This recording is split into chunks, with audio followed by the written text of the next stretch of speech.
Okay. So, like talking to your crush, it can be pretty nerve-wracking Oh, yeah. for pretty much everyone. It really is. But luckily today, we are diving deep Yes. into how to talk to your crush without feeling awkward, confidence, and connection tips Ooh, that's a good one. for this deep dive. And we'll see what kind of advice we can glean from this. I think this is going to be really helpful for a lot of people. I think so too, because I feel like this is something that, Well, yeah. pretty much everyone has struggled with at some point in their lives. Absolutely. I mean, who hasn't felt that, like, heart racing, palm sweating awkwardness when you're trying to talk to someone you really like? Yeah, yeah, yeah. And it's like you overthink everything. Oh, absolutely. Like, what do I say? How do I stand? Am I making eye contact too much? Too little? Yeah. And then you just end up like, Right. like completely freezing up or just like babbling on about something totally random. And then you walk away and you're like, oh my gosh, why did I say that? Ugh, I know the feeling. But here's the good news. Okay. This source we're diving into today, it actually starts with some really simple and practical advice, and that is to start with an icebreaker. Okay, so not like cheesy pickup lines. No, no, no. Get those out of your head right now. Okay. Because nothing kills the mood faster than a really cheesy or forced pickup line, right? Right. It's all about finding a natural and genuine way to start a conversation. So what do they recommend? What are some good icebreakers?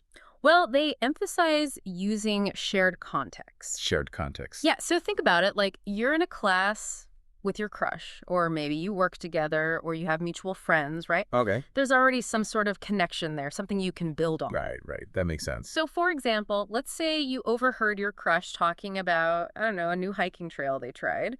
Okay. You could casually say something like, hey, I overheard you talking about that hiking trail. How was it? I've been thinking about checking it out myself.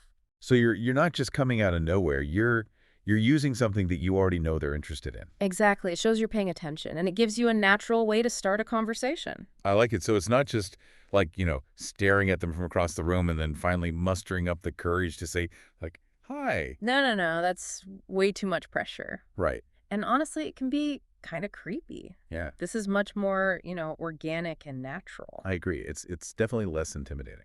Right. And the key here is that it's not about showering them with compliments. So like, "I love your shoes," or "Your hair looks amazing." No, it's not about that. It's more about finding that common ground, that shared interest that can spark a real conversation. Okay, so genuine interest over cheesy flattery. Exactly. Got it. And once you've broken the ice, Okay. that's where small talk comes in. Ugh, small That's pretty talk. much like The word itself just makes some people want to like run for the hills. Seriously, like how do you make small talk without it feeling, well, small? Okay, so this source has some really interesting advice on that. Okay. They suggest asking open-ended questions. Open-ended. Yeah, so instead of asking something like, what do you do for work? Or what's your favorite color?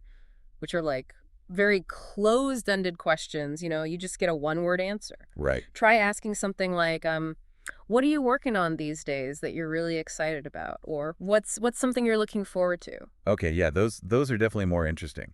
They are, and they give the other person a chance to actually like share something about themselves. Right. Right. And it kind of gives you a glimpse into like what they're passionate about. Absolutely, and Right, that's yeah. way more engaging than just talking about the weather or whatever. Okay, so good icebreaker and then thoughtful small talk. Exactly. Okay, I'm following so far. Good. Good. Now, here's something that I think is really important to remember about small talk. What's up? It should feel effortless, like you're not trying too hard. Okay, but how do you do that? Like I always feel like I'm overthinking it. Well, the best way to make small talk feel effortless is to be genuinely curious about the other person. So it's not about trying to impress them. No, no, no, not at all. It's about actually wanting to learn more about them. So it's almost like you're kind of forgetting that this is your crush and you're just genuinely interested in having a conversation with another human being. That's a really good way to put it. Yeah, it's about connecting on a human level. I like that. And, here's where it gets even more interesting because the source points out that words are only part of the equation. Really. So there's more to it than just what you're saying. Oh, absolutely. In fact, they say that over 70% of communication is nonverbal. Whoa, 70%, that's a lot. It is. It's huge. So even if you have the perfect opening line and you're asking all the right questions, Your body language could be totally sabotaging you. it could be. Yeah. Oh, that's a scary thought. Think about it, like if you're slouching or fidgeting or avoiding eye contact, what message are you sending? Right, like, you're not really interested. Yeah, you're not confident, you're not engaged, Yeah, yeah. and that can be a real turnoff even if your words are saying all the right things. Okay, so body language is super important. It's crucial. All right, well then tell me, how do we make sure our body language is sending the right signals? Well, the first thing is confidence. Confidence. Stand tall, shoulders back, like, own your space. Okay, so no slouching or like, hiding behind my Okay. hair. No hiding. You want to project confidence. Okay, and what about eye contact? Eye contact is huge. It shows you're present, you're listening, you're interested. Okay, but like how much eye contact is the right amount? Well, you don't want to stare them down, like, don't be creepy. Right. But you also don't want to be, like, darting your eyes around the room. So somewhere in between. Yeah, you want to make eye contact when you're speaking and when you're listening, but, like, natural breaks, don't overthink it. Okay, got it. And what about like smiling and nodding? Does that actually make a difference? Oh, it makes a huge difference. It shows you're enjoying the conversation, you're engaged. Okay. It's like little nonverbal cues that are saying, "Hey, I'm having a good time talking to you." It's like adding like exclamation points to your words. Exactly, exactly. And those nonverbal cues can be just as powerful, if not more powerful, than the words themselves. Okay, this is a lot to think about already. It is, but it's about understanding the subtle dynamics that go into making a good impression and creating that connection. Right, right. It's like we're trying to hack the system of human interaction. In a way, yeah, we're trying to understand the unspoken language I like that. that can make or break a first impression. All right, so we've got the icebreaker, Yes. we've got the small talk, Mm-hmm. we've got the body language all figured out. Mm-hmm. What happens next? Like how do we take it to that next level? That's where things start to get really exciting. We're going to talk about finding those deeper points of connection and having those kinds of conversations that leave a real impression. But first, This is where it gets juicy. But before we get there, I wanted to remind all of our amazing listeners that the best way to unleash your potential in all areas of life, including your dating life, is to follow Unleash You. Sharing is caring. So spread the love and tell your friends about this episode. Now back to the good stuff. how do we get to that deeper level of connection? Well, it really starts with building on that foundation, Yeah. of the small talk. And then you can start to like explore, maybe some common interests or experiences. Okay, so like if you and your crush both love to travel, Yes. instead of just asking like, oh, where have you been? Maybe Right. ask something like, what's like the most off the beaten path destination you've ever been to? Ooh, I like that. Yeah, that's a great example. It shows that you're not just going through the motions. You're genuinely curious Right. about their They experience. want to hear like their stories. Exactly.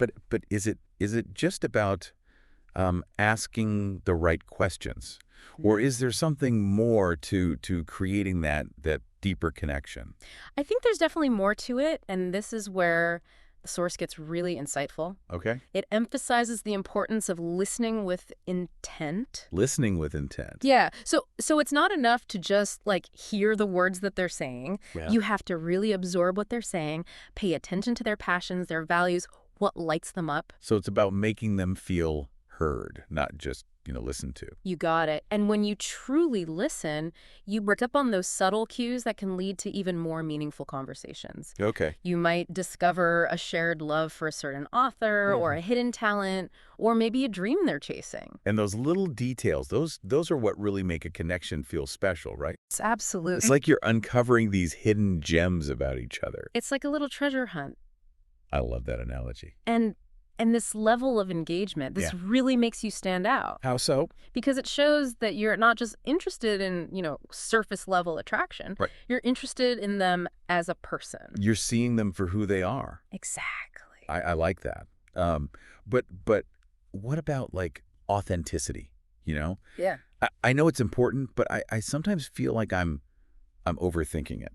I think everyone struggles with that to some extent, especially when you have a crush, but the source makes a great point here. Okay. Trying to be someone you're not, it's exhausting. It is. And ultimately, it's counterproductive. Because they're going to see through it eventually, right? Exactly. So how do we strike that balance, Mm. Yeah. between putting our best foot forward and being genuine? That's the million-dollar question. It is. And the source suggests that, it's about highlighting your best qualities. Okay. While still staying true to yourself. Okay, so don't be afraid to share your passions, your sense of humor. Yes. Yeah. Even your quirks, all those little things that make you... Like what if I snort when I laugh? Is that okay? Embrace it. Really? Absolutely. It's those little things that make you unique and memorable. Okay, that's actually really reassuring. Yeah. But what about like vulnerability? Yeah. I know it can be attractive. It can. But how much is too much when you're first getting to know someone? That's a great question. And the source suggests keeping things lighthearted and relatable early on. Okay. Save the deeper, more personal stuff Right. for when you've built a stronger foundation of trust. So like sharing my love for cheesy rom-coms is probably okay. Yeah. But pouring my heart out about like my childhood trauma, Probably not the best first date conversation. maybe not. Right. It's all about, reading the room Gauging the level of intimacy that feels appropriate. for the stage of the conversation. Exactly. Okay, so much good advice here. I hope so. But let's be real for a second. Yeah. Talking to your crush can be scary. Oh, it definitely can be. What about the fear of rejection? Like that's usually what holds me back. The source actually addresses this directly. Okay, It good. acknowledges that rejection is a part of life. Yeah. And it's totally normal to feel nervous about it, Right. but it encourages us to reframe rejection as a learning experience. So, not a personal failure. Exactly. It's about growth, not disappointment. Okay, that's a good way to look at it. Easier said than done, I know. Yeah.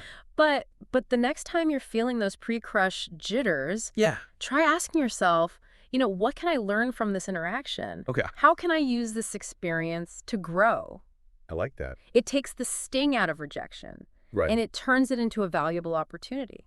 It's like turning that negative energy into something positive. Exactly. Right. I like that. And sometimes logic goes out the window when those nerves kick in. So Yeah. any practical tips for calming down before talking to your crush? Oh, yeah, I need those. Deep breathing is always a winner. Deep breathing.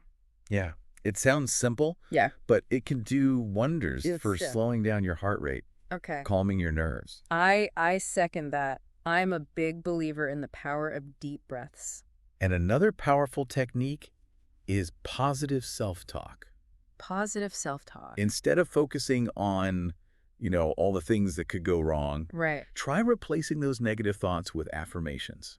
Okay, so like I am confident. Yeah, I am interesting. Yeah. I have something valuable to offer. exactly. Exactly. It might feel silly at first. It does. I know, but it can really help shift your mindset, Okay. boost your confidence. And I've heard visualization can be really helpful too, right? Absolutely. Yeah. Yeah. Like picturing the conversation going well. Visualization is a powerful tool. So imagine yourself approaching your crush, Yeah. having a great conversation, Uh-huh. feeling at ease. It can make a huge difference in how you actually feel in the moment. So it's almost like you're tricking your brain into believing that it's already happened. In a way, yeah, you're creating a positive mental blueprint. Okay, I like that. So we've got deep breathing, Yes. positive self-talk, visualization. Mm-hmm. Those are all great tools for managing those pre-crush nerves. They are. But what about those awkward moments that happen during the conversation? Oh, Like, no matter how prepared I am, Yeah. they always seem to happen. They do. They do. Like, it's like my brain just goes on autopilot, You're right. and I say or do things that I wouldn't normally do. First of all, remember that awkwardness is normal. Okay? It happens to everyone, It does. especially when you're interacting with someone you find attractive. Like why does that happen? I don't know. It's like our brains just short circuit. Seriously. But the key is to not let a few awkward moments derail the entire conversation.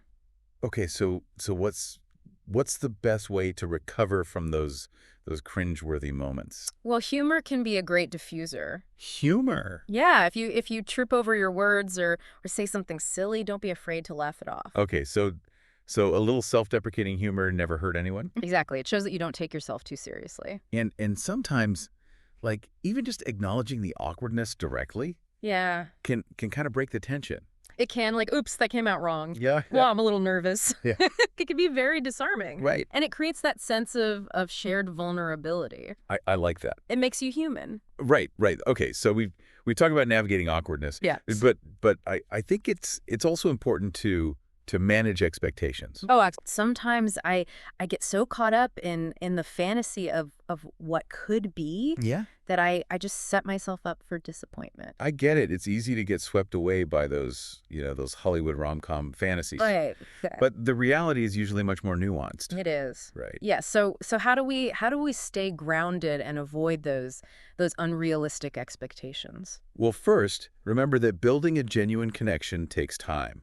Okay. Don't expect to fall head over heels in love after one conversation. Right. It's a journey, not a destination. I like that. So enjoy the process of getting to know each other. Yeah. Let the connection unfold naturally. Okay. Don't put pressure on yourself or the other person to rush into anything. Good advice. And remember, like, people are complex. Yeah. What you see on the surface might not be the whole story. Exactly. So give them a chance to show you who they really are Uh-huh. and allow yourself to be surprised. Okay. And I think it's also important to remember that just because someone is attractive Or seems interesting right. doesn't mean that you're compatible on a deeper level. Absolutely. Compatibility is about shared values, Yes. interests, goals. It's about finding that person who complements your journey. Right, not just someone who checks all the boxes on your superficial wish list.